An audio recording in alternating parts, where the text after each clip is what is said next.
공부하러 이 자리에 모였습니다. 저희가 배우는 이 말씀을 통해서 우리 주 예수 그리스도에 대해서 더욱더 알아가게 되고 또 주님을 다시 만난다는 그 복된 소망을 가지고 살아갈 수 있도록 도와주시기 원합니다. 지금까지 저희 또 모든 구약개론 시간 잘 마칠 수 있도록 인도해 주신 주님께 감사드립니다. 예수님의 이름으로 기도드렸습니다. 아멘. 이번 시간에 스가랴, 말라기 이렇게 두 책을 간단하게 좀 살펴보도록 하겠습니다. 스가랴는 포로지에서 태어났고요. 이제 수룹바벨의 인도로 돌아왔습니다. 학계와 동시대에 활동한 사람이고요. 이제 다리우 왕 둘째 해에 이제 학계와 같은 목적을 가지고 말씀을 선포했습니다. 스가랴 1장부터 6장은요. 어떤 밤에 스가랴에게 주어진 8가지 환상에 대한 기록입니다. 그래서 이제 약속된 가지에 관해서 이제 환상을 봤고요. 이걸 이제 예언으로 기록했는데요. 바로 메시아에 대한 환상이죠. 그래서 이 가지가 성경에선 사람을 가리키는데요. 주로 이제 메시아이신 예수 그리스도를 가리킬 때가 있고요. 이제 다른 인물을 가리킬 때도 있죠. 그래서 제사장과 왕의 직무를 이 약속된 가지가 수행하실 것이고요. 그 가지이신 분이 이 세상에 돌아오시면 이제 자신의 영원한 왕국을 세울 것이라는 환상을 6장에서 보게 됩니다. 스가랴서 7장부터 8장은요. 금식을 지켜보았는지 묻는 질문에 대한 답입니다. 주님께서는 사람이 금식을 할 때 자신의 의도를 잘 생각해 봐야 한다는 답을 주셨습니다. 7장 4절부터 7절이죠. 그때 만군의 주의 말씀이 내게 임하니라. 이르시되 그 땅에 온 백성과 제사장들에게 말하여 이르라. 너희가 그 70년 동안 5월과 7월에 금식하고 애국할 때 조금이라도 나를 위하여 곧 나를 위하여 금식하였느냐. 너희가 먹고 마실 때 너희 자신을 위하여 너희 자신을 위하여 마시지 아니하였느냐. 예루살렘과 그것의 사방의 도시들에 사람들이 거주하며 형통하게 지낼 때 또 남쪽과 평야에도 사람들이 거주할 때 주가 이전의 대언자들을 통해 외친 그 말씀들을 너희가 들어야 하지 아니하겠느냐 하시니라. 금식에 대해서 여기서도 말씀하고 있는데요. 이제 저희가 금식에 대한 걸 다 찾아보지는 않겠지만 금식은 성경에 의하면 혼을 괴롭게 하는 겁니다. 또 여기서도 나를 위하여 금식하였느냐 이렇게 말씀하고 있는데요. 우리가 금식하면 하나님께 어떤 이익이 돌아간다 이런 말은 아니겠죠. 다만 금식을 할 때 이제 하나님을 생각하면서 금식을 하는 거죠. 그러니까 이 금식을 왜 하냐 하면 이제 다른 모든 걸 물론 이제 일상생활 하는 가운데도 다른 모든 것에 대한 생각을 추구하는 것, 생각하는 걸 중단하고 하나님만을 구하고 하나님을 생각하는 겁니다. 나의 모든 마음을 하나님께 집중하는 거예요. 그러면서 금식하면은 밥을 먹지 않으니까는 괴롭잖아요. 그래서 이제 이게 혼을 괴롭게 하는 것이라고 또 성경은 말씀하고 있습니다. 그래서 자기가 정말 간절한 어떤 주님께 기도 제목을 알릴 때 이렇게 금식이라는 방법을 통해서 주님과 또 더 깊은 소통을 나누려고 하는 것이라고 볼 수 있어요. 그러면 내가 이렇게 밥을 먹는 것을 금할 정도로 저에겐 이것이 중요한 일입니다. 이런 것을 알리는 의미라고 볼 수가 있겠죠. 그래서 금식은 다분히 그러니까 주님과 교제를 나눈다는 점에 있어서 영적인 겁니다. 근데 몇 해 전에요. 이 간헐적 단식이라는 게 유행을 했었는데 요즘 다시 또 뉴스에 나오더라고요. 예전에 저도 처음 구원받고 나서요. 금식이 뭔지를 잘 몰랐어요. 그런데 이제 같이 있던 이제 형과 누나들이죠. 같은 교회 다니던. 그때 이제 저는 고등학생이었고 대학생 형과 누나들이 있었는데 금식을 하는데 지금 보면 이제 성경적 기준을 모른 채 그냥 일종의 지금으로 치면 간헐적 단식 같은 걸 하는 게 아닌가 이렇게 생각이 들더라고요. 예를 들면 점심을 금식한다. 아니면 오늘 12시간 금식한다. 그렇게 해요. 그러면 금식하면서 이 기도를 하는 거잖아요. 금식의 목적은요. 기도를 하기 위함이에요. 더 주님께 집중해서 정말 내가 밥 먹고 이게 얼마나 즐거운 일이에요. 음식을 먹는 건 즐거운 일이거든요. 근데 내가 너무 급한 기도 제목, 간절한 기도 제목이 있기 때문에 그런 모든 즐거운 걸 다 멈추고 주님께 정말 나의 간절한 기도 제목을 알리고 싶습니다. 저는 정말 이게 너무나도 급합니다. 이렇게 알리는 거거든요. 그런데 금식을 하니까 이제 밥을 먹진 않는데 계속 다음에 뭐 먹을까 그 생각만 하고 있는 거예요. 그 계획만 짜고 있고. 급한 기도 제목도 없어요. 그냥 교회에서 돌아가면서 금식하니까 일종의 어떤 릴레이 금식을 하는데 그러니까 급한 기도 제목이 없이 금식에 다 하니까 자기도 그냥 참여를 했습니다. 하라고 하니까. 그런데 뭐 먹을까 계속 그 생각만 하고 있더라고요. 다 누워가지고. 금식하니까 이제 힘이 없으니까 대학생이니까 일 나가는 건 아니니까 방학 때 금식하면서 누워가지고 12시까지니까 나 12시 땡 하면은 바로 뭐 피자 시켜야지 막 이러고 있는 거예요. 그러니까 이제 잘 모르고 어리니까 그랬겠죠. 그거는 금식이 아니죠. 그야말로 간헐적 단식이지 금식이 아니에요. 예, 그래서 하나님께서는 이제 금식을 제대로 하지 않은 것에 대해서 이제 이스라엘 백성을 책망을 하셨습니다. 주님께서는 외형보다는 내면의 의를 요구하고 계십니다. 이거는 성경의 법칙이죠. 신약만 그런 것이 아니라 구약에서도 그렇습니다. 금식을 하는 거 좋아요. 왜 금식을 하는지. 내면의 의, 하나님의 말씀대로. 그러니까 금식을 하면서 예를 들면 하나님만 생각하고 기도에 집중하고 이것만 있는 것이 아니라 또 의롭게 행해야 되겠죠. 금식을 하면서 막 거짓말하고요. 어디 가서 사기치고 있고요. 그러면서 기도는 열심히 해요. 하나님, 저는 금식하면서 혼을 괴롭게 하고 있습니다. 주님께서 제 기도에 들어주셔야 됩니다 하면서 사람들한테 막 거짓말하고요. 사기치고 있고요. 그럼 그건 금식의 의미가 없습니다.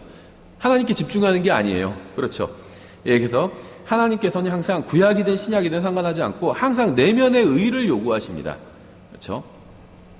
주님께서는 자신의 백성이 잃어버린 것을 회복시켜 주실 수가 있습니다. 또한 백성의 금식을 축제로 바꿔주실 수도 있습니다. 그래서요, 무슨 문제가 터졌을 때 하나님께 매달려야 돼요. 하나님께 답이 있습니다. 조지 뮬러가 훌륭한 점은요, 조지 뮬러가 성경을 열심히 읽고 나서는 기도하는 태도가 바뀌었다고 그러잖아요. 원래는 이제 고아원에서 수천 명을 길렀기 때문에 기도를 정말 평소에도 열심히 했어요. 그런데 기도를 아무리 열심히 해도 응답이 잘 이루어지지 않았던 겁니다. 아침에 일어나면 기도부터 했거든요. 근데 바꿨어요. 아침에 일어나서 성경부터 읽었어요. 하루에 3시간씩 새벽에 일어나가지고 3시간 성경 읽고 나서 기도를 하니까요. 기도 제목들이 성경과 일치하지 않는 것들은 다 사라져버렸던 겁니다. 하나님의 말씀에 충분히 마음을 적시고 기도를 하니까 하나님의 말씀과 부합하는 것들만 구하게 되니까 그러니까 다 응답받을 수밖에 없었겠죠. 자기 욕심이나 하나님의 뜻대로 구하지 않는 것들은 아예 기도조차 하지 않았던 거예요. 그런 것들은. 왜냐하면 성경을 읽으면서 마음이 깨끗해졌기 때문에. 그래서 기도하고 성경 읽느냐, 성경 읽고 기도하느냐 하면 성경 읽고 기도하는 게 훨씬 더 좋겠죠. 그래서 조지 뮬러는요, 생각해보세요. 수천 명의 고아를 기르고, 조지 뮬러는 무슨 그 귀족 출신이나 무슨 돈이 많은 사람이 아니었거든요. 평범한 사람이었어요. 수천 명의 고아를 기른다는 게 얼마나 어려운 일이었겠습니까? 예. 그래서, 그런데도요, 사람들에게 어려움을 알리지 않았어요. 우리 같으면 알릴 것 같아요, 저 같으면은. 수천 명의 고아들을 기르고 있으니까 누구한테 조금만 형님 도와주셨으면 좋겠다 뭐 알릴 수도 있겠죠. 알리는 게 죄는 아니겠죠. 사람들에게 알리지 않았어요. 어려움이 있어도. 정말 우리식으로 하면 오늘 밤에 쌀이 똑 떨어져도 내일 그러면 아이들은 이제 먹일 게 없어요. 그래도 사람들에게 알리지 않았다고 합니다. 기도했어요, 하나님께. 그런데 정말 그 기도한 그 간증집을 읽어보면요, 정말 그 다음날 누가 밀가루 푸대겠죠. 우리식으로 하면 쌀 푸대를 놓고 가는 거예요. 그러면서 쪽지에 적혔어요. 그냥 필요하실 것 같아서, 본인도 기도하는 중에 그냥 형제님이 필요하실 것 같아서 갖다 놓고 갑니다. 이렇게 써 있는 거예요. 그런 식으로 기도응답을 받은 거예요. 사람들한테 알리지 않았어요, 조심히. 예. 사람들에게 알리는 게 잘못됐다 이런 말은 아닙니다. 알릴 수도 있겠죠. 그런데 문제를 해결해 주실 수 있는 분은요, 하나님이에요. 사람이 아니라. 그래서 문제가 있을 때 항상 하나님 앞에 나아갔고 하나님께서 문제를 항상 조지 뮬러의 문제를 해결해 주셨습니다. 예, 마찬가지예요. 외형적으로 보이고요. 사람들에게 막 무슨 문제를 알려가지고 해결하려고 하는 것도 필요하겠죠. 그렇게 하는 사람들을 다 불신자다, 믿음이 없는 사람이다 이렇게 비난할 수는 없겠죠. 하지만 먼저 하나님께 알려야 된다는 거죠. 먼저. 하나님은 모든 문제에 대한 답을 가지고 계시고 또 해결해 주실 수 있는 능력도 가지고 계십니다. 예, 8장 19절 이렇게 되어 있죠. 만구대주가 이같이 말하노라. 4월의 금식과 5월의 금식과 7월의 금식과 10월의 금식이 유다의 집에게 기쁨과 반가움이 되고 즐거운 명절들이 되리니 그런즉 진리와 화평을 사랑할지니라.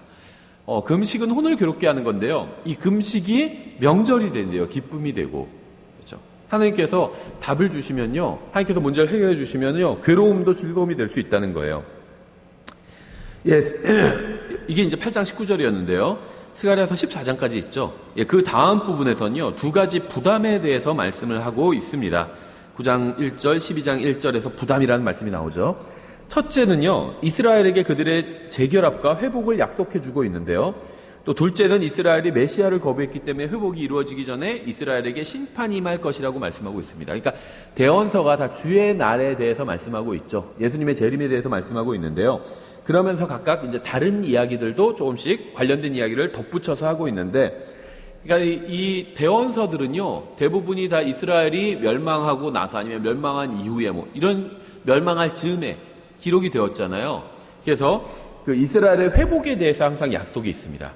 그런데 이제 그거는 긍정적인 약속이죠. 굿뉴스예요. 근데 굿뉴스만 있는 게 아니라 배드뉴스도 있죠. 이스라엘을 회복시켜 주시지만 다만 회복되기 전에 매는 좀 맞아야겠다. 이런 말씀을 추가해 주신다는 겁니다. 그래서 이스라엘의 죄에 대한 심판은 하시고 나서 회복시켜 주시겠다는 이제 말씀이 있습니다. 이게 이제 엄중한 부담이라고. 하나님 마음에도 부담인 거죠. 주님의 마음에도.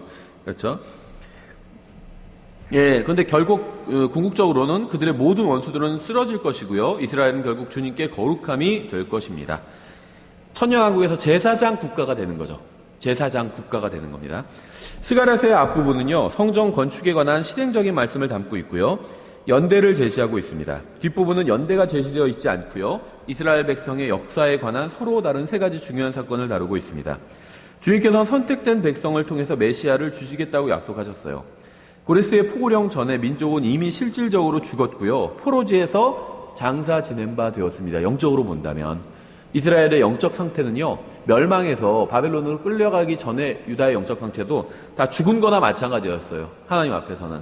그 바벨론에서는요, 그냥 장사 지낸 바 된 겁니다. 거기서. 오직 소수의 사람들만이 고국으로 돌아가는 것에 관심을 가졌습니다. 나중에 이스라엘이 회복되는 게 바로 이스라엘의 부활인 거죠. 민족의 부활인 거예요. 예, 그래서 남은 자들을 통해서 메시아께서 인간의 몸으로 오시는 것이 가능했던 거죠. 이 포로지에서 남은 자들을 통해서. 예, 이러한 사실이 스가랴에 기록된 초림과 재림에 관한 예언의 차이의 그 어떤 단서가 되는데요. 이 스가랴서 앞부분에서는 메시아께서 오셔서 세우실 왕국에 대해서 예언하고요. 백성에게 성전을 재건하도록 독려하고 있습니다. 메시아께서 오실 거니까 성전을 이제 재건해라. 독려하고 있는 거죠. 뒷부분에서는요, 미래에 일어날 엄청난 사건에 관해서 보다 자세히 이제 기록하고 있습니다. 예, 이 책의 기록 목적은요, 성전을 완공하도록 격려하기 위함이죠. 예, 성전을 짓다가 말았잖아요. 포로지에서 돌아온 이후에. 그러니까 이제 성전을 계속 지어라. 이렇게 격려하기 위해서 이 책을 기록한 겁니다. 다만 이걸 너무 영적으로 무리하게 적용해가지고요. 그러니까 이 스가랴 학계 이런 거 보통 교회에서 좋아하거든요. 강해를 하는 그런 책이에요. 왜 강해를 할까요? 이런 책을. 성전 재건이 있잖아요. 성전 완공. 예, 그래서 교회 건축과 관련해서 잘 끌어다 쓰는 본문인데요. 교회가 성전이 아니죠. 그러니까 그리스도의 몸, 믿는 사람들을, 교회가 믿는 사람들을 의미한다면 성전이에요. 그렇죠. 근데 이 교회 건물을 얘기한다면 그건 성전이 아닙니다. 교회 건물은 성전이 아니에요. 구약의 성전이 신약의 교회 건물이 된 게, 예배당이 된 게 절대 아니라는 거죠. 같지 않습니다. 구약의 성전이요, 신약으로 치면요, 그리스도의 몸이 된 거예요. 교회 건물이 된 것이 아니라. 그렇죠. 교회 건물 필요합니다. 뭐 때에 따라서 지을 수도 있어요. 100명이나 뭐 200명이면요, 이런데 어디 장소 임대해서, 그러니까 우리나라 상황에서는 임대해서 교회를 할 수도 있죠. 근데 뭐 500명, 600명 넘어가면요, 어디 임대할 장소가 없어요. 뭐 지어야 되겠죠. 저는 뭐 교회 건물 짓는 게 나쁘다고 생각하지는 않습니다. 지을 수도 있어요. 근데 이제 어떤, 예를 들면 다 같이 모여서 예배도 드리고 여기서 함께 힘을 모아서 또 주님도 섬기고 여러 가지 사역을 해야 되니까 장소가 필요하다. 맞죠? 사람이 많으니까 임대할 장소가 없으니까 아예 건물을 짓겠다. 그것도 좋습니다. 좋은 일이에요. 그렇죠? 근데 좋은 일을 위해서 성경을 왜곡해서 적용하면 안 된다는 거죠. 학계나 스가랴에서는 성전 재건을, 이스라엘의 성전 재건을 말씀하고 있는 거지 교회 건물 건축하는 것에 대한 말씀은 아니라는 거죠. 그러니까 이것을 가져다 쓰려면 먼저 이 본문이 말하는 걸 정확히 가르치고 이제 영적으로 일부 적용하는 겁니다. 그거지 이걸 억지로 이 시대에 끼워 맞춰가지고 어떤 그 교회 건물 짓는 것에 관한 하나님의 말씀인 양 이렇게 가르쳐서는 안 된다는 거예요. 이 스가랴나 학계는요, 교회 건물 건축하는 것에 관한 말씀이 아니에요. 전혀 다른 말씀입니다. 그렇죠. 그러니까 영적으로 그냥 어느 정도 적용하는 건 좋은데, 근데 항상 영적 적용을 하실 땐요, 먼저 이것의 교리적인 의미를 알려줘야 돼요. 이건 이스라엘과 특히 나중에 이스라엘의 회복과 관련된 말씀들이에요. 그러니까 교리적인 의미를 알려주고 영적 적용, 교회에게 하는 건 좋지만 아예 스가랴나 학개가 교회 건축 짓는 것에 관한 말씀인 것처럼 그렇게 가르쳐서는 안 된다는 거죠. 그건 하나님의 말씀을 왜곡하는 겁니다. 아무리 좋은 의도를 가지고 있다, 좋은 일을 하려고 한다 할지라도 하나님의 말씀을 왜곡해서 하면 안 된다는 겁니다. 그렇죠. 예, 하나님의 말씀은 있는 그대로 가르쳐야 돼요. 그리고 이제 우리가 뭘 의미부여하려면 하는 거지 하나님의 말씀을 왜곡하면 안 된다는 거죠. 예, 그래서 이 스가랴서의 기록 목적은요, 이제 성전을 재건하도록 격려하기 위해서 기록되었습니다. 학개도 같은 기록 목적을 가지고 있었죠. 그러니까 학개는 백성이 실질적인 일을 하도록 책망했다면요, 스가랴는 백성의 영적 변화를 위해서 격려했다고 볼 수 있어요. 그러니까 이스라엘 백성이 당시에 성전을 재건해야 되는데요, 실질적으로 손을 놓고 있었죠. 그래서 손 놓지 말고 막 재건을 해라, 이렇게 학개는 더 거기에 초점을 맞췄다면 스가랴는 그 성전을 재건하는 데 있어서 중요한 건 영적인 동기였다는 거죠. 그래서 어떤 영적인 면에 대해서 더 강조를 하고 있다는 겁니다.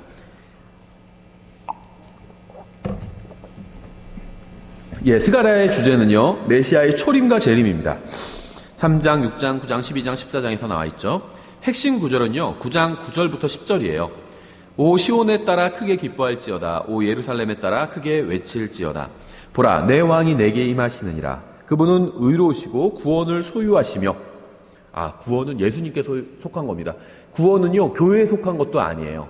옛날에 어떤 분들은요, 항상 이제 구원 강조하시는 어떤 분들은요, 자기네 교회만 구원이 있고, 예를 들면 다른 교회는 구원이 없다, 개신교회는 구원이 없다, 이렇게 가르치는 분들이 있어요. 근데요, 성경엔 그런 것이 없습니다. 자기네 교회만 구원이 있다, 이렇게 가르치는 사람들 있잖아요. 그럼 이단이에요. 카톨릭 그렇게 가르쳐요. 자기네 교회만 구원이 있다. 이단이에요. 구원파에서도 그렇게 가르치죠. 잘못된 겁니다. 독립침례교회에서도요, 그렇게 가르치는 교회가 있어요. 자기네 교회에서만 확실한 구원이 있다, 이렇게 가르치는데요, 이단이에요. 그거는 독립침례교회 아니라 더한 거라도 그런 거 잘못 가르치면 이단인 겁니다. 독립침례교회면 다 이단이 아니고 괜찮다, 절대 그런 게 아니에요. 이단적인 교리를 가르치면 이단인 거죠. 구원은요, 장로교회에 구원 없고요, 구원파에도 구원이 없어요. 독립침례교회도 구원이 없습니다.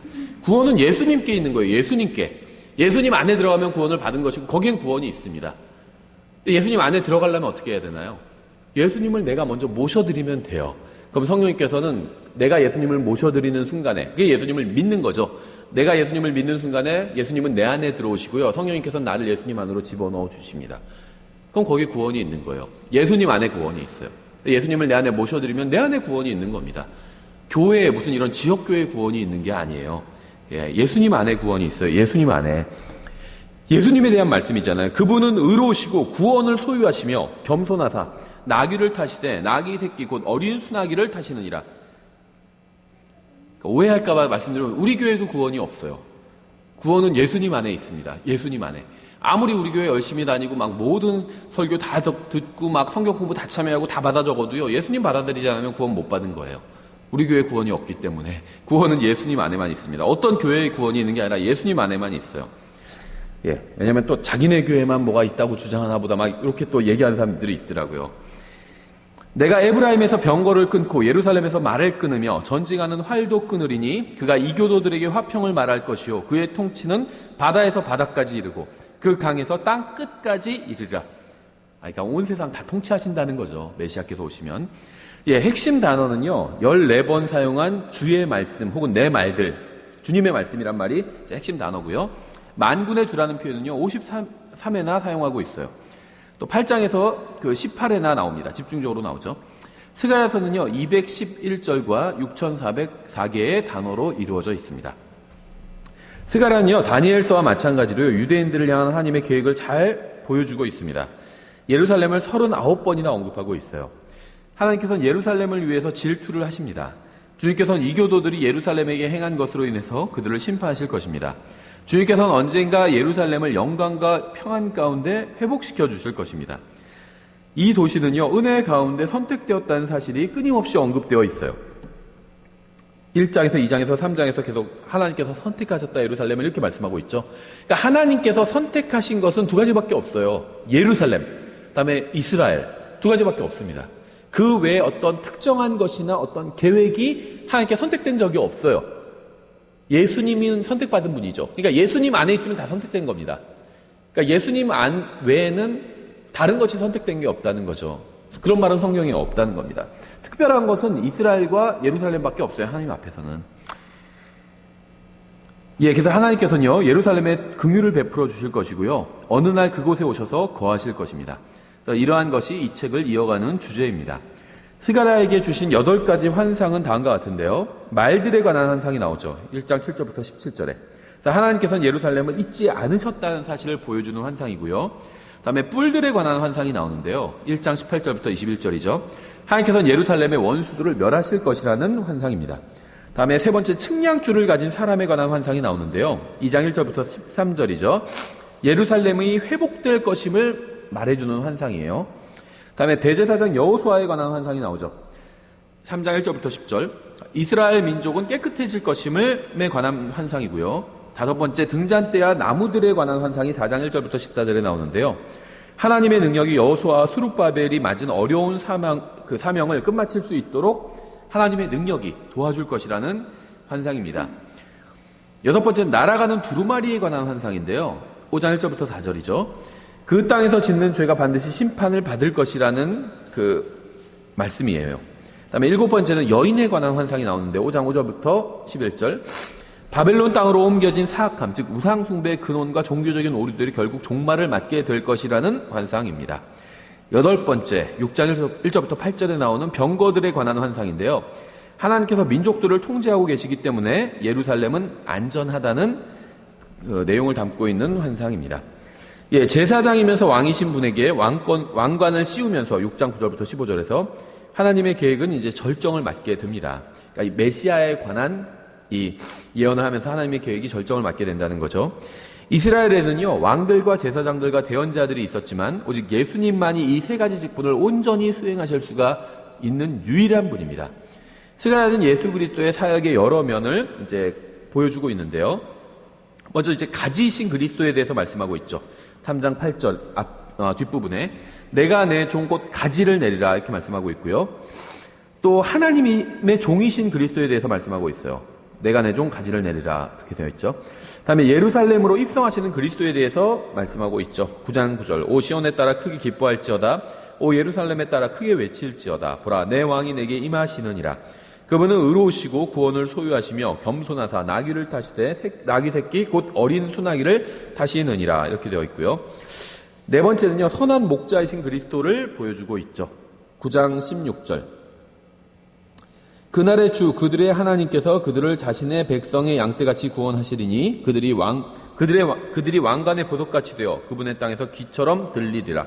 11장 11절 그것이 그날의 부러짐에 이로써 나를 바라던 양떼의 그 가련한 자들은 그것이 주의 말씀인 줄 알더라. 그래서 이스라엘 백성을 양떼로 묘사하고 있고요. 이 양떼를 위해서 메시아께서 오실 것이다.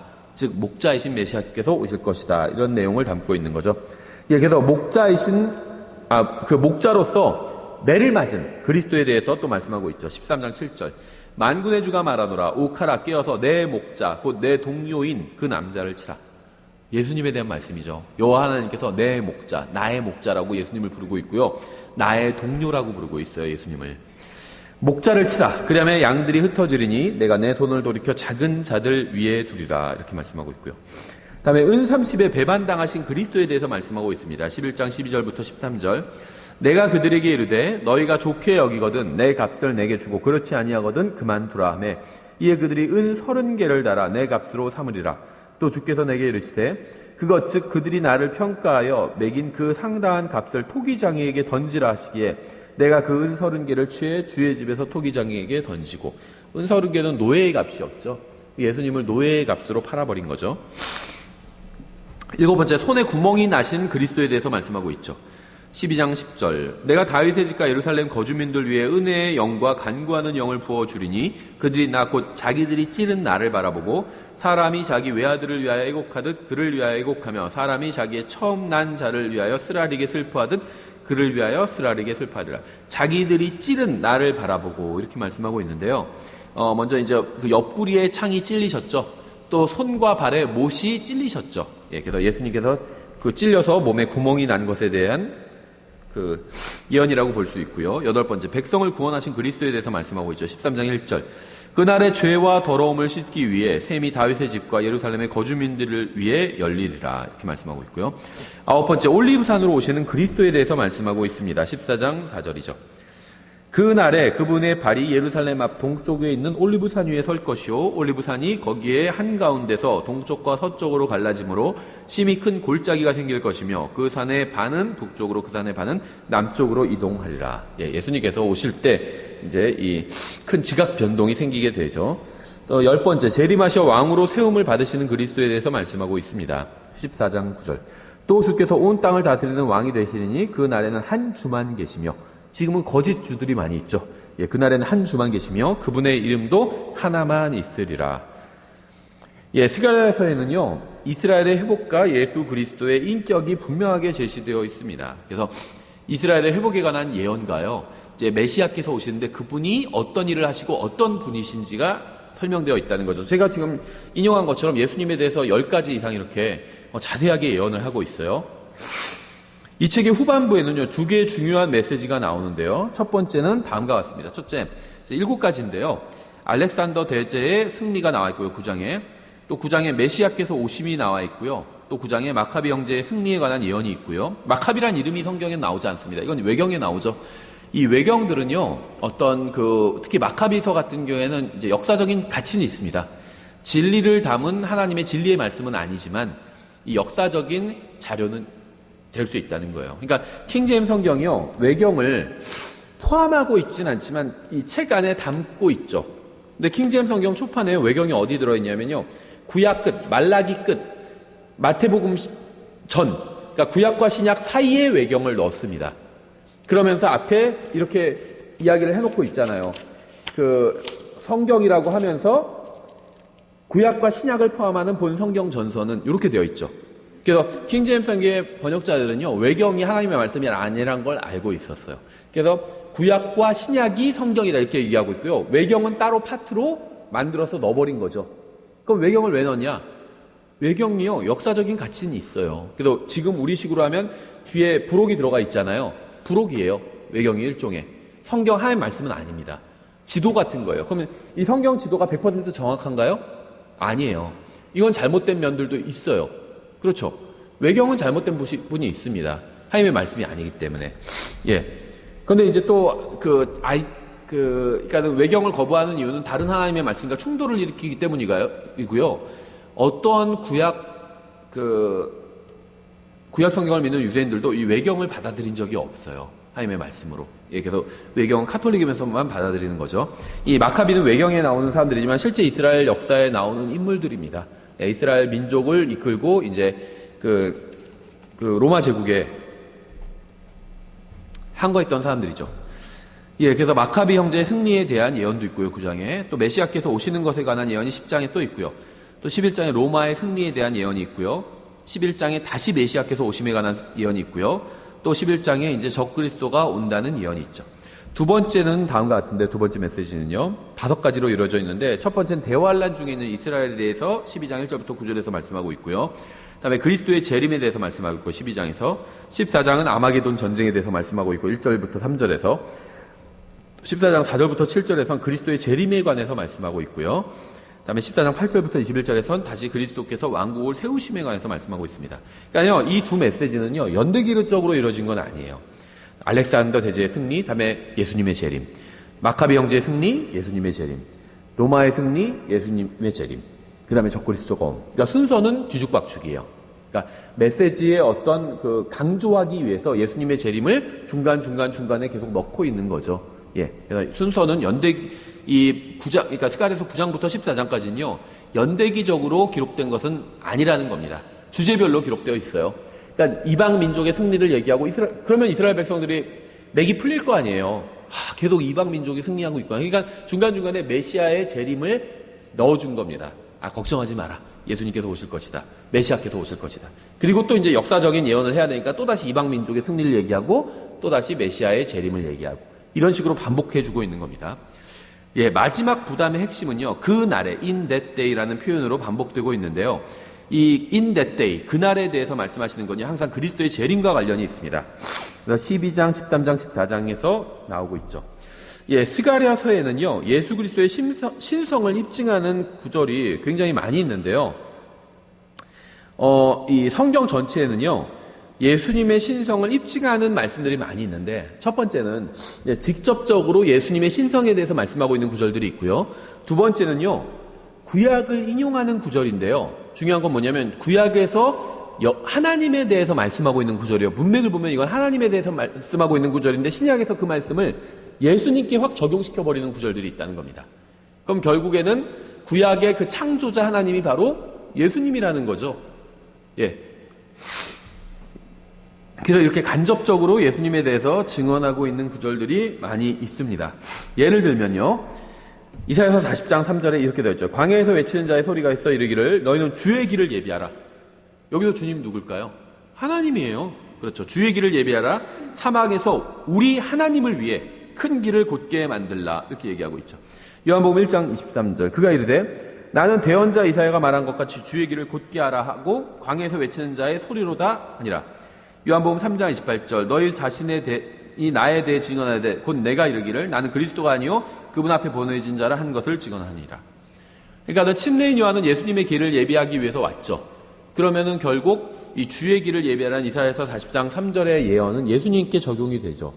그렇죠. 이건 누가 봐도 성경을 믿는 사람이 믿는다면 예수님께 적용이 돼요. 이사야서 40장 3절은. 거기 여기서 말하는 주가 누구냐? 예수님이라는 거죠. 예수님이 하나님인 거죠. 하나님을 위해 큰 길을 곧게 하라고 했잖아요. 근데 이렇게 하면요, 여호와의 증인들은 예수님을 하나님이라고 믿지 않죠.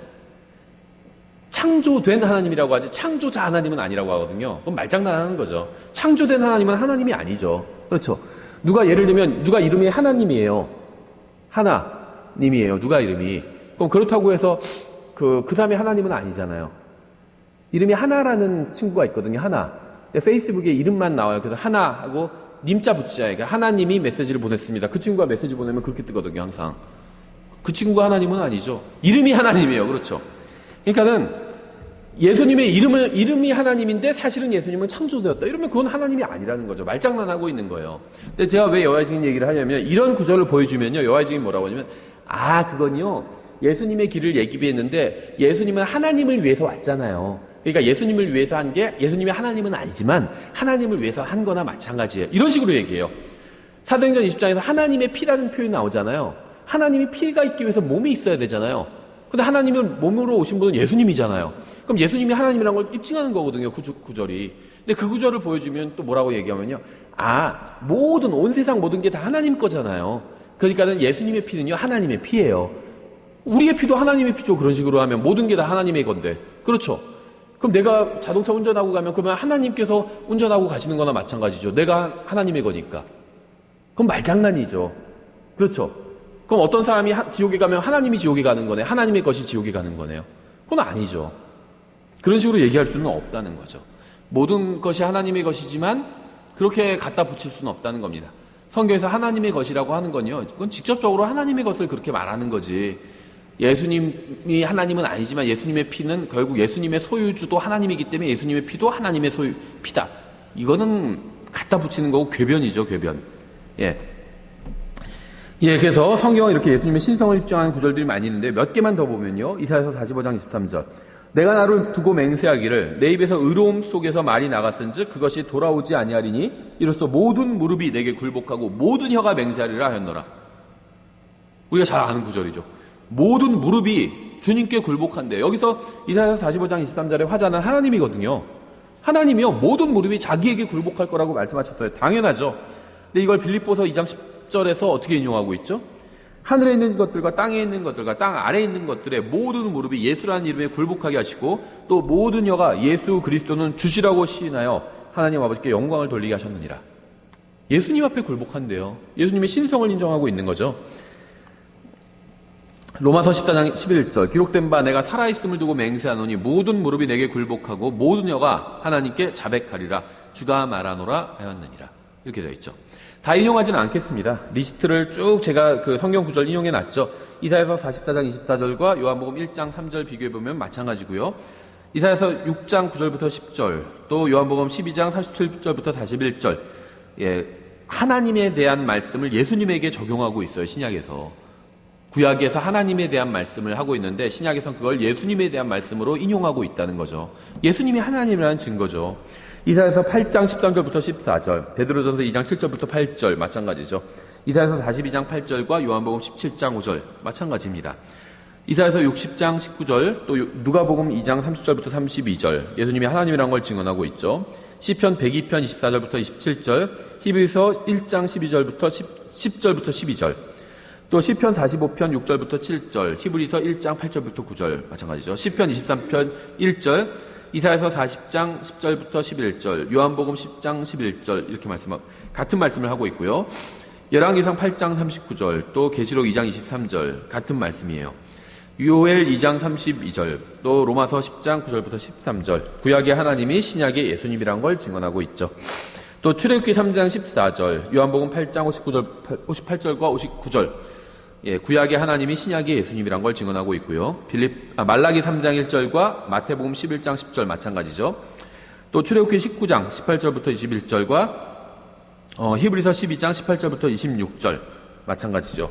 구약의 하나님이 신약의 예수님이다. 이걸 증언하고 있고요. 스가랴서 12장 10절과 스가랴서 13장 6절부터 7절을 이제 요한복음 19장 34절부터 37절에서 인용하고 있어요. 구약의 하나님이 신약의 예수님이다라는 걸 증언하고 있죠. 또 스가랴서 14장 4절부터 5절을 마태복음 24장 29절부터 31절이 인용하고 있습니다. 구약의 하나님이 신약의 예수님이란 걸 입증하고 있는 거죠. 그래서 저희가 이렇게 간략하게 스가랴를 살펴봤고요. 더 간략하게 말라기를 살펴보도록 하겠습니다. 이 말라기는요, 학개와 스가랴가 스룹바벨에게 힘을 실어주었던 것처럼 이 스룹바벨은 백성을 실질적으로 인도해낸 지도자예요. 정치 지도자죠. 그래서 이 사람에게 이 학개와 스가랴는 영적 지도자죠. 영적 지도자들이 힘을 실어주고 있는 겁니다. 저 사람을 따라가라. 그렇게 해야 된다. 백성을 독려하고 있고요. 그것처럼 이 말라기는요, 느헤미야에게 힘을 실어주기 위해서 사역을 한 사역자였습니다. 영적 부흥이 지나간 후에요, 느헤미야 10장에서 사람들은 영적인 것에 무관심해졌고요, 도덕적으로는 해이해졌습니다. 그래서 이러한 상황으로 인해서 말라기는 느헤미야 13장 4절부터 31절이 기록되는 시점에 이제 백성을 책망했습니다. 성전 경배와 희생 제사는 완전히 회복되었지만 동시에 형식주의와 위선이 만연하기 시작했습니다. 이 백성의 태도가요, 이 어떤 점에서, where인인데요, 영어로는 어떤 점에서라는 표현을 통해서 7번에 걸쳐서 제시되어 있고요. 1장부터 3장에 또 이에 대응해서 4번에 걸쳐서 그들의 죄를 지적하고 있습니다.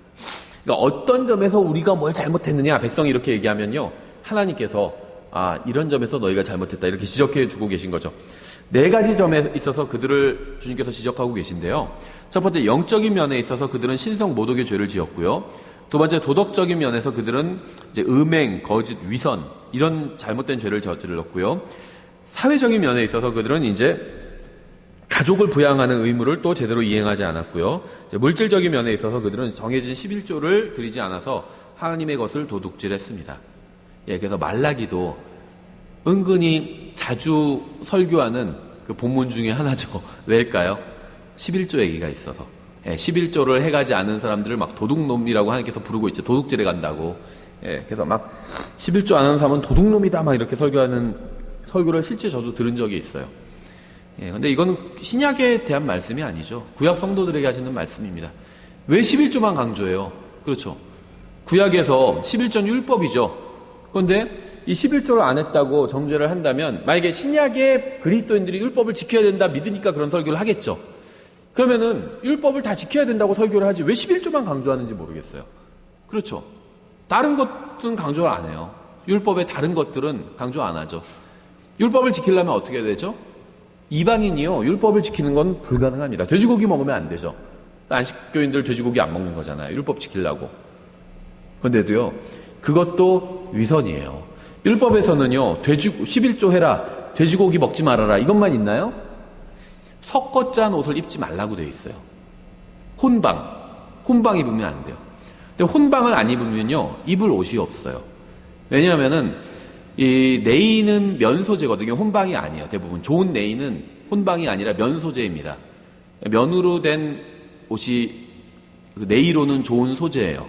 그렇죠. 근데 겉옷은요, 그 면만 입을 수는 없어요.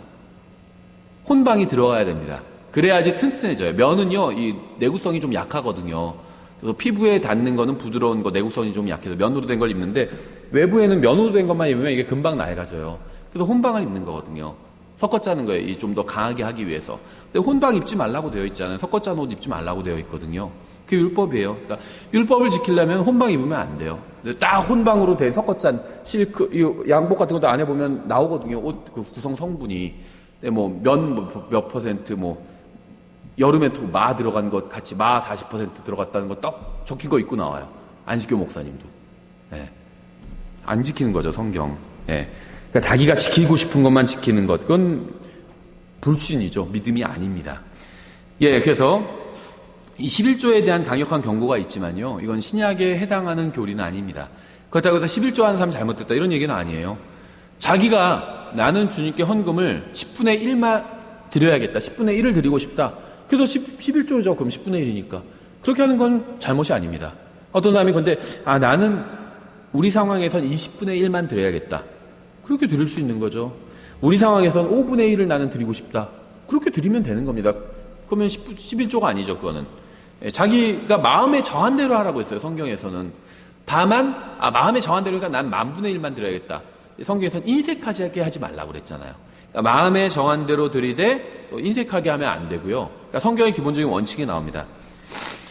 예, 그리고 또 사실은 또 만약에 이제 혼자 나오시는 경우에 예를 들면 교회 부부가 같이 오지 않고 부부 중에 한 명이 교회를 반대한다. 그런데 거기서 11조를 드리긴 또 어렵죠. 왜냐하면 남편이 아니면 아내가 반대하는데 그렇게 되면 부부싸움이 일어나잖아요. 그러니까 어떤 합의를 봐야겠죠, 그거는. 그러니까 성경에서는 정해진 액수가 없다는 겁니다. 미리 마음에 정한 대로 주님께서 나에게 은혜를 베풀어 주신 대로 그 다음에 없는 거 어디서 꿔서 드리진 말고 그 다음에는 그러니까 가진 것 중에서 드리라는 거죠. 그리고 인색하지 않게. 이게 성경에서 말씀하신 헌금의 원칙이에요. 그렇게만 드리면 하나님께서는 뭐라고 하지 않으신다는 거죠. 예, 말라기는요 400년의 침묵기 전에 주님께서 마지막으로 부르신 대언자였습니다. 백성은 하나님의 말씀을 비웃었어요. 이 시대의 사람들은. 말라기 시대의 형식주의와 회의주의는요 하나님 말씀에 대해서 회의적인 거죠. 우리 다 망해서 나라가 망해서 이런데 뭐 하나님께서 무슨 메시아를 보내주시고 뭐 되겠어 그게? 비웃는 거예요. 회의주의와 비웃는 건 관계가 있죠. 그래서 이 형식주의와 회의주의는요 예수님의 초림 때 바리새인들과 사두개인들에 의해서 완전히 꽃을 피우게 됩니다. 그러니까 이 예수님의 초림 때 사람들이 하나님의 말씀을 비웃었던 게요 나름 이유가 있어요. 메시아께서 오셔서 왕국을 세우시고 그럼 어떻게 되죠? 유대인들 이스라엘이 제사장 왕국이 되잖아요. 세계에 많은 왕국들이 있는데 그 중에서 우두머리 왕국이 된다는 거예요. 머리가 된다는 거예요. 그런데 현실은 어떻죠? 시궁창이죠. 남의 민족의 포로로 잡혀 있어요. 그렇죠? 어느 정도 자유는 있었지만 포로였잖아요. 예수님께서 오셨을 때도 로마의 속국이었잖아요. 그러니까 현실은 그런데 성경에 나온 한마디로 유대인들이 봤을 때, 불신자들이 봤을 때는 꿈은 거창하죠. 세계의 머리 국가가 된다 하는데 현실은 머리는커녕 자유도 없어요. 그렇죠? 그냥 남의 속국으로 있어요. 자기네 사법권도 없어요. 누굴 죽일 때 잘못한 사람 있으면 사형에 나면 사형을 쳐야 되잖아요. 사형을 처하지 못해요. 사법권이 없기 때문에. 로마의 허락을 받아야 돼요. 현실은 그렇죠. 그러니까 예수님께서 말씀하시니까 하나님의 말씀을 믿지 않았던 사람들은 비웃은 겁니다. 현실이 이렇게 비참한데 무슨 우리가 메시아가 왕국을 세우고 어쩌고저쩌고 말도 안 돼. 이렇게 생각했다는 거죠. 예, 그래서 이러한 이제 어떤 형식주의와 회의주의, 불신의 바탕이 이제 말라기 시대부터 자라기 시작했다는 거예요. 그래서 말라기 시대부터 예수님까지 400년의 간격이 있잖아요. 예, 그래서 예수님 때 이제 완전히 이스라엘 사이에 불신이 꽃을 피우게 된다는 겁니다. 말라기 시대의 백성의 죄와 타락은요, 메시아를 살해하는 죄의 토양이 되었습니다. 말라기는 민족의 죄를 열거하는 데 그치지 않고 주님의 오심을 강조했습니다. 말라기는 율법을 대표하는 모세와 대언자를 대표하는 엘리야를 기억하라고 하고 있죠. 그리고 그는 엘리야가 다시 돌아오는 것을 예언했는데 이것은 침례인 요한의 사역을 통해서 부분적으로 성취가 되었죠. 말라기는 구약과 신약을 이어주는 다리입니다. 3장 1절 만군의 주가 말하노라 보라 내가 내 사자를 보내리니 그가 내 앞에서 길을 예비할 것이요 또 너희가 구하는 주가 갑자기 자신의 성전에 임하리니 곧 너희가 기뻐하는 언약의 사자라 보라 그가 임하리로다 이렇게 말씀하고 있어요. 여기서 말하는 언약의 사자는 누굴까요? 답은 요한복음 1장 23절과 누가복음 3장 3절부터 4절에 있죠. 요한복음 1장에선 그가 이르되 나는 대언자 이사야가 말한 것 같이 주의 길을 곧게 하라 하고 광야에서 외치는 자의 소리로다 아니라. 또 누가복음 3장에서 그가 요르단 부근의 온 지역으로 가서 죄들의 사면을 얻게 하는 회개의 침례를 선포하였는데 이것은 곧 대언자 이사야의 말씀들의 책에 기록된 바와 같으니라. 이르시되 광야에서 외치는 자의 소리가 있어 이르기를 너희는 주의 길을 예비하라 그의 행로들을 곧게 하라. 그래서 여기서 말하는 사자가 누구인지는 명확하다는 거죠. 예, 하나님께서 침묵하신 이 400년은요 말라기야 또 광야에서 외치는 자의 소리 사이에 위치하고 있었습니다. 그러니까 말라기가 있고 400년의 침묵기가 있고 그 다음에 광야에서 말라기가 예언한 광야에서 외치는 자의 소리가 들리기 시작한 거죠. 한마디로 침례인 요한이 등장했다는 거죠. 예, 말라기의 메시지는요 오늘날에도 여전히 유효하고요 우리에게 많은 영적 교훈을 주고 있습니다. 말라기가 지적하고 있는 이스라엘 백성의 죄는요 오늘날 현대 교회의 죄와 본질적으로 크게 다르지 않아요. 오늘날 기독교는 경건의 모양은 있어요. 그러니까 이 말라기 시대에 형식주의인이 있었다고 그랬죠. 성전이 재건됐어요. 성전에서 막 섬기는 것처럼 형식은 있는데요 마음속으로는 하나님을 증오했다는 겁니다. 오늘날도 크게 다르지 않아요. 경건의 모양은 있어요. 근데 하나님을 정말 믿고 의지하면서 살아가지는 않고요 하나님께 불만을 가지고 살아간다는 거죠. 많은 기독교인들도. 그래서 경건의 모양은 있지만 능력은 전혀 없는 시대라는 겁니다. 믿는 사람이 믿지 않는 사람과 별로 다르지 않고요 주님의 사역을 위해서 드리는데 인색하고요 영적 지도자들은 완전히 부패해버렸다는 점에서 말라기의 시대와 우리의 시대는 같은 문제를 공유하고 있다 이렇게 할 수 있습니다. 말라기 4장 6절 그가 아버지들의 마음을 자녀들에게 돌아오게 하며 자녀들의 마음을 그들의 아버지들에게도 돌아오게 하여 내가 와서 저주로 그 땅을 치지 아니하게 하리라. 구약 성경은 저주라는 말로 이렇게 끝이 납니다. 말라기 4장 6절에서 한국말로는 아니하게 하리라. 하리라는 라로 끝나는데요. 이럴 사람이 있는데요. 영어로는요. curse로 끝나요. 마지막 단어가 저주예요. curse. 그래서 구약 성경 말라기 4장 6절 구약 성경의 마지막 구절은요. 저주로 끝나요. 내가 저주로 너희를 치지 않게 하리라. 이렇게 경고의 말씀으로 끝나죠. 신약은 어떻게 끝나죠? 계시록 22장 21절 우리 주 예수 그리스도의 은혜가 너희 모두와 함께 있기를 원하노라. 아멘. 은혜로 끝나고 있죠. 예. 그래서 저주와 은혜가 균형을 이루고 있어요. 근데 은혜가 있고 저주가 있으면 무섭죠. 근데 저주가 있고 은혜가 있습니다. 안식할 수 있어요. 그래서 예수님을 믿는 사람은요 그 끝이 은혜로 끝나게 된다는 겁니다. 예, 말라기의 의미는요 나의 사자, my messenger, 나의 사자라는 의미이고요 말라기에는요 5명의 사자 메신저 사자 5명의 사자가 나옵니다. 1장 1절에 말라기가 나오죠. 말라기를 통하여 이스라엘에게 주시는 주의 말씀의 엄중한 부담이라. 또 2장 7절에서는요 참된 제사장들이 사자가 될 수 있다고 말해요. 제사장들의 입술은 지식을 지켜야 하며 그들은 그의 입에서 율법을 구해야 하나니 그는 만군의 주의 사자니라 이렇게 말씀하고 있고요. 세 번째 사자는 침례인 요한이죠. 3장 1절 앞부분이죠. 만군의 주가 말하노라 보라 내가 내 사자를 보내리니 그가 내 앞에서 길을 예비할 것이요 이렇게 말씀하고 있고요. 네 번째 사자는 예수 그리스도예요. 3장 1절 뒷부분이죠. 또 너희가 구하는 주가 갑자기 자신의 성전에 임하리니 곧 너희가 기뻐하는 언약의 사자니라. 그러니까 이 3장 1절에서요. 내 사자를 보낸다 했을 때 그가 내 앞에서 길을 예비한다는 이 길을 예비하는 사자는 침례인 요한이고요. 언약의 사자는요. 이거는 예수님이에요. 주님입니다. 너희가 기뻐하는 언약의 사자니라 보라 그가 임하리로다 이렇게 말씀하고 있고요. 다섯 번째 사자는 엘리야죠. 4장 5절 보라 크고 두려운 주의 날이 이르기 전에 내가 대언자 엘리야를 너희에게 보내리니 이렇게 되어 있죠. 예, 마지막 대언자인 말라기는요. 첫 번째 대언자인 모세의 예언의 성취를 소개하고 있습니다. 신명기 18장 15절부터 19절인데요. 이렇게 되어 있죠. 주 내 하나님께서 내 한가운데서 곧 내 형제들 중에서 나와 같은 대언자 하나를 너를 위하여 일으키시리니 너희는 그의 말에 귀를 기울일지니라. 내가 집회의 날에 호렙에서 주 내 하나님께 간구한 모든 것이 이러하니 곧 내가 이르기를 내가 죽지 않도록 다시 주 내 하나님의 음성을 듣지 말게 하시고 다시는 이 큰 불을 보지 말게 하소서 하매 주께서 내게 이르시되 그들이 말한 것을 그들이 잘 말하였도다. 내가 그들의 형제들 가운데서 너와 같은 대언자 하나를 그들을 위하여 일으키고 내 말들을 그의 입에 두리니 너와 같은 대언자, 모세와 같은 대언자란 말이 무슨 의미일까요? 여러 가지가 있지만요. 일단 1차적으로는요. 육신은 인간의 몸을 입고 있는 대언자라는 거예요. 하나님을 직접 대면하니까 이스라엘 백성이 막 떨었죠. 하나님의 음성을 듣고 막 혼비백산했어요. 그래서 이스라엘 백성이 요구한 게 뭐였죠? 하나님이 직접 우리에게 말씀하지 않게 해달라고. 너무 두려웠던 거예요. 그래서 하나님께서 모세를 중간에 세워주신 거죠. 마찬가지예요. 예수님께서 인간의 몸을 입고 오신 이유는요, 하나님이 직접 이 죄악된 인간을 대면하면요, 인간들은 혼비백산할 수밖에 없어요. 예수님을 가장 사랑하고 예수님도 가장 사랑하신 제자가 누구였죠? 요한이었죠. 요한이 계시록을 기록하는 시점이 언제였죠? 초창기가 아니라 인생 말년이에요. 96년경이죠. 그러면요, 예수님의 가장 큰 사랑을 받는 제자였고요, 요한은.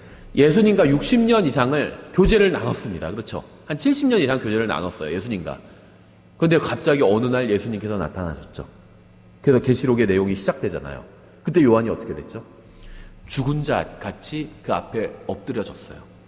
예수님을 너무 사랑했고 예수님도 아주 사랑을 하는 제자였는데 70년 이상 예수님과 교제를 나누고 신앙생활을 한 사람이에요. 그런데도 실제로 예수님이 나타나시니까 죽은 자 같이 엎드려져 버려요. 완전히 그냥 혼비백산해버린 거예요. 그러니까 하나님을, 이 인간의 육신을 입고요, 하나님을 직접 뵈면요, 혼비백산합니다. 감당이 안 돼요, 인간이. 그 무한하신 하나님이 감당이 안 돼요.